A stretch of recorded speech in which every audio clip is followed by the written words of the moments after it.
Dahil sa hirap, napilitan yung mga taong ibenta yung boto nila. At sa pagkakataong yun, isasantabi nila ang prinsipyo para lang makakain yung pamilya nila. Cycle na yan tuwing eleksyon. Kapag may korap na nakaupo, mas lalong naghihirap ang mga mahihirap.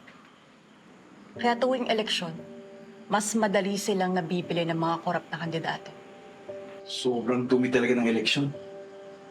Alam nyo, yung pulis pa ako, harap-harapan. Nakita ko kung paano nila abusuin yung mga kapangyarihan nila. Sistema na kasi yung problema dyan. Alam nyo, malaki-laki tong kalaban na harapin natin. Kaya ikaw, Tol, tandaan mo to. Hindi ka pwede mag-solo flight dito. Laban natin lahat to. Oo nga, Attorney Abra. Dapat sa mga kagaya namin ni Tom na nag-aaral pa lang nagsisimula yan. Kailangan sa amin pa lang malinaw na yung problema. Giging mahirap pero kasama mo kaming lahat sa laban na to, attorney. Kaya bukas dapat lahat nandun tayo. Kung may kailangan ka, sabihin mo lang, attorney. Siguro mas makakabuti kung dito muna kayo, Bea. Tom. Hindi natin alam kung anong kakaharapin natin bukas sa Barangay Obispo.